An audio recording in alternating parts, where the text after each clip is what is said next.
விழுப்புரம் மாவட்டத்தில் இரண்டாவது நாளாக சுற்றுப்பயணம் மேற்கொண்டுள்ள முதலமைச்சர் மு க ஸ்டாலின் ஆய்வுக் கூட்டத்தில் உரையாற்றி வருகிறார். அதனை நேரலையில் பார்க்கலாம். இதுவரை இருந்தது, ஆனால் அது போதாது என்று நான் நினைத்து தொடங்கிய திட்டம் தான் கராய்வு முதலமைச்சர் என்கிற இந்த திட்டம். முதல்வராக வேலூருக்கு சென்றபோது நடத்திய ஆய்வுக்கும் அடுத்தடுத்த மாவட்டம் நடத்திய ஆய்வுக்கும் மிகப்பெரிய வித்தியாசத்தை நான் பார்க்கிறேன். வேலூரில் நானோ அமைச்சர்களோ துறை செயலாளர்களோ என்ன மாதிரியான கேள்விகளை முன்வைக்கிறோம் என்பதை தெரிந்து கொண்டு மற்ற மாவட்ட அதிகாரிகள் அதனை தங்கள் மாவட்டத்தில் முடித்து வைத்திருக்கிறார்கள். நம்ம மாவட்டத்துக்கு முதலமைச்சர் வந்தார், அதை எல்லாம் கேட்பார் என்று நினைத்து செயல்படுத்தி வைத்திருக்கிறார்கள்.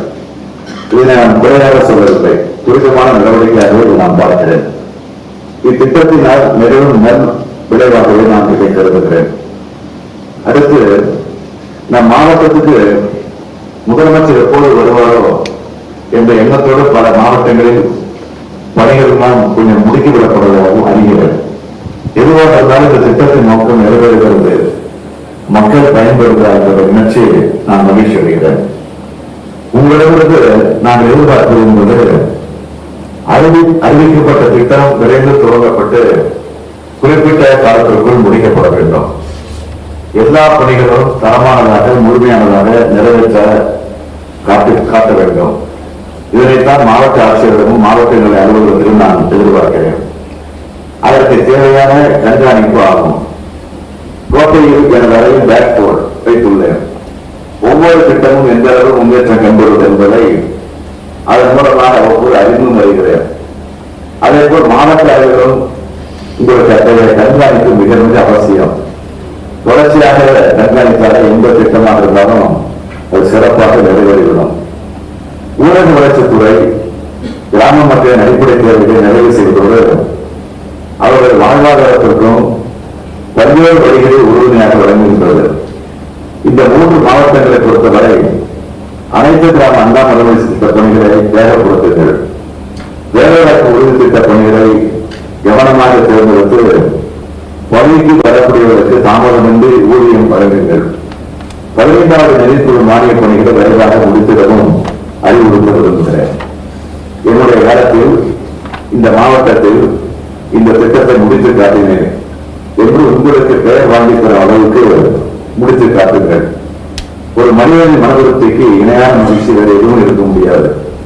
அத்தகைய மனநிலை பெறும் அளவுக்கு ஒவ்வொரு திட்டத்தையும் நீங்கள் செயல்படுத்தி காட்ட வேண்டும் என்று கேட்டுக் கொள்கிறேன்.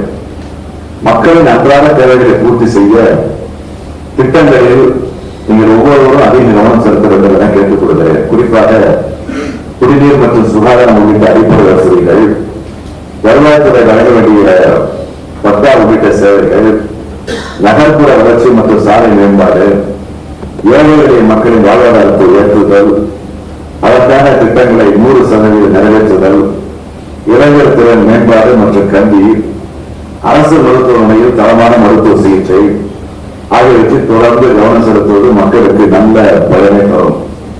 வேளாண்மை துறை பொறுத்தவரை இந்த அரசு அறிவித்த முக்கியமான திட்டம் கலைஞரின் ஒருங்கிணைந்த வேளாண் வளர்ச்சி திட்டம். அதன் செயலாக்கத்தில் பல துறைகளின் பங்களிப்பு தேவைப்படுகிறது. இத்திட்டத்தின் பணி திருப்திகரமாக இருக்கும் வகையில் இனி செயல்பட வேண்டும் என்று கேட்டுக்கொள்கிறேன். இனி இன்று ஆய்வு செய்யப்பட்ட 3 மாவட்டங்களும் விவசாயம் சார்ந்த மாவட்டம் என்பதால் ஒழுங்குமுறை விற்பனை கூடங்கள், உழவர் உற்பத்தியாளர் குழுக்கள் தொடங்குதல் ஆகியவற்றில் துறை செயலர், மாவட்ட ஆட்சியர்கள் என அனைவரும் தீவிரம் கவனம் செலுத்த வேண்டுகிறேன். விவசாயிகள் வாழ்வு மேம்பட இது முக்கியமானதாகும். மக்கள் நல்வாழ்வுகளை பொறுத்த வரைக்கும் குழந்தைக ஊட்டச்சத்து போன்ற முக்கிய துறை சார்ந்த திட்டங்களின் செயல்பாடுகள் மற்றும் அவற்றின் பயன்கள் பொதுமக்களுக்கு முழுமையாக சென்றடைவது கண்காணிக்கப்பட வேண்டும். மக்களுக்கான தேவையை பூர்த்தி செய்வது ஒரு பக்கம் என்றால், இன்னொரு பக்கத்தில் 10,000 கோடிகள் பணம் ஒவ்வொரு திட்டத்திற்கும் செலவு செய்யப்படுகிறது. எனவே 2 வகையிலும் அதன் முக்கியத்துவத்தை உணர்ந்து நாம் செயல்பட்டாக வேண்டும். அடுத்தபடியாக இந்த மாவட்டங்களில் தொழில் வளர்ச்சிக்காக அரசு புதிய தொழில் முதலீடுகளை கொண்டு வந்து கொண்டிருப்பதை நீங்கள் அறிவீர்கள். அதே சமயம் புதிய சிறு தொழில் முனைவோர்களுக்கு ஊக்கமளிக்கும் திட்டங்களை குறிப்பாக காப்பீடு நிதி உதவி, வங்கி கடன், நீட்ஸ், வேலையில்லா இளைஞர்களுக்கான வேலைவாய்ப்பு திட்டம் ஆகியவற்றை மாவட்ட ஆட்சியர்கள் தீவிரமாக செயல்படுத்த வேண்டும்.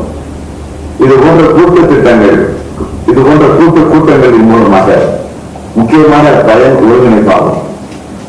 அலுவலர்கள் அனைவரையும் ஒரு சேர சந்திப்பது என்பது மிக மிக முக்கியமானது. ஒவ்வொருவரும் ஒவ்வொரு துறையை கவனித்து வந்தாலும் யாரும் தனியாக செயல்பட முடியாது. ஒன்றோடு ஒன்று இணைந்தவைதான் அரசு துறைகள். எனவே பல்வேறு துறைகள் ஒருங்கிணைந்து செயல்படுவது திட்டங்களின் சீரான செயலாக்கத்திற்கு ஏதுவாக விளங்கும். அதேபோல் ஒவ்வொரு துறை செயலாளரும் தங்கள் துறையை மட்டுமல்ல மற்ற துறைகளிலும் எத்தகைய பணிகள் நடைபெற்று வருகின்றன என்பதை அனைவரும் அறிவதற்கு வாய்ப்பாக இம்மாதிரியான கூட்டங்கள் அவசியமானதாக இருக்கிறது. அனைத்து துறை வளர்ச்சி, அனைத்து மக்களின் உள்ளடக்கிய வளர்ச்சி என்ற இலக்குடன் நாம் செயல்பட்டு வருகிறோம் என்பதை நீங்கள் எல்லாம் அறிவீர்கள். அதற்கும் இது மிக மிக அவசியமாகும். இன்றைய ஆய்வுக் கூட்டத்தின் போது சில திட்டங்களை நடைமுறைப்படுத்துவதில் தேவையற்ற காலதாமதம் காணப்பட்டது. நான் எந்த துறையும் குறிப்பிட்டு கூற விரும்பவில்லை. மாவட்ட ஆட்சியர்களும் துறை தலைவர்களும் அறிவீர்கள். அளிக்கப்பட்ட நிதியை குறிப்பிட்ட காலத்திற்குள் மக்களுக்காக திட்டத்திற்காக செயல்படுவதுதான் திறன்மிகு நிர்வாகமாகும். அதைத்தான் நான் உங்களிடம் எதிர்பார்க்கிறேன். மாவட்ட நிர்வாகம் என்பது நேரடி தொடர்பில் உள்ள அமைப்பாகும்.